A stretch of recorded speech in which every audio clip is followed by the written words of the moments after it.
On Sopel reporting there. Well, shortly after the president left Capitol Hill, I spoke to two American congressmen, a Republican, Bruce Westerman, and a Democrat, Seth Moulton. Has Mr. Moulton been impressed by the president? What I was encouraged by this evening is that he talked about the places where we can work together, the places where we have bipartisan priorities, taking care of our veterans, investing in our infrastructure, and defeating ISIS. So those are things that Republicans and Democrats can work on together. But of course ISIS has not been defeated. ISIS is very strong and powerful and threatening, and you could regard his foreign policy of one of, at least many people outside the United States, as one of sitting back, with the exception of Iran, of course, and saying, let's see what happens. Let's sit this one out. Well, to be fair, I've been fairly critical of the president's foreign policy. I think that we need to have a more serious long-term strategy to defeat ISIS, one that includes a political plan to ensure the peace after we defeat them militarily. And that's been something I've been advocating for all year. So I would have liked to hear him speak more about that this evening. But there's no question that Democrats and Republicans agree we need to defeat ISIS, and we need to get it done now. Congressman Westerman, your assessment as a Republican of President Obama, not just based on his speech tonight, but on the last 8 years?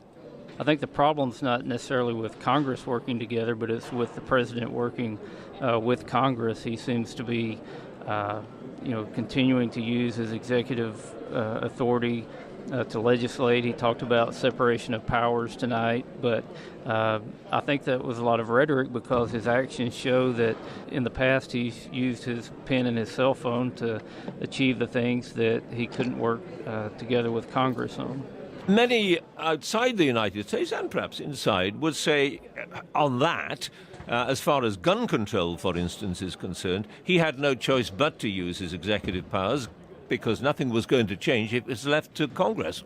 In reality, nothing has changed with his executive orders. A lot of the policies that he tried to put in place through executive orders were things that were already there that weren't being enforced. In America, there are more guns than there are people. If criminals want to get weapons and do bad things with them, gun laws won't necessarily stop that from happening. If you look at some of the highest rates of gun violence in America, it's in places where they have the most strict gun laws. Do you accept that, Congressman Moulton? Of course, there are cities where there's high gun violence, and that has more to do with just the nature of cities and the conflicts that arise in those environments. But if you actually look state by state, there is a correlation between states that have stricter gun laws and states that have less gun violence. But I agree with what Congressman Westerman said, which is that the president's latest executive actions are really about enforcing the laws that are on the books. Again, a place where I think that a lot of people in Congress can agree. I mean, I understand his, the concerns about the way that the president has gone about this, but at the same time, if we're enforcing existing laws, I think that's something that we all agree should be done.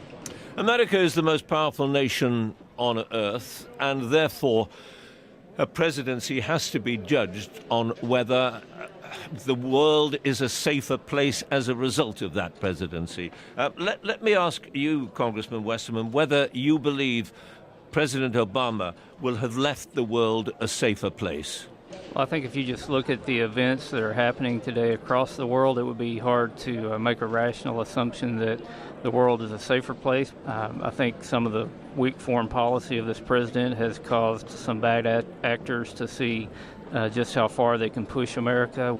Congressman Moulton, same question to you. Will President Obama have left the world a safer place than he found it? Well, of course, it's important to remember that he was dealt a difficult hand by his predecessor, President Bush, with our involvement in the Middle East and several wars that seem pretty foolhardy in retrospect. And on the front with ISIS, I think there's a lot of bipartisan concern in Congress that we don't have a serious strategic plan to defeat ISIS, not just militarily defeating them in the short term, but ensuring politically that we never have to go back to the Middle East like we find ourselves going back into Iraq today, just 5 years after we left. An outsider listening to you as a Democrat would say that's a pretty lukewarm endorsement of your own president. I am a great supporter of the president and many of the things that he's done, but I'm also candid about my concerns. And I think that there are some places, especially with regards to foreign policy, where I've had some serious disagreements with the president.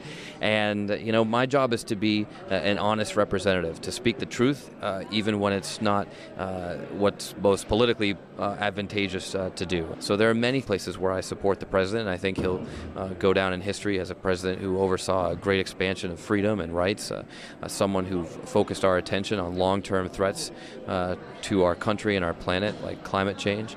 But at the same time, I'm not afraid to say where I disagree with the president. I do have some disagreements with his strategy to defeat ISIS, and I think we need to improve on that strategy in the coming months.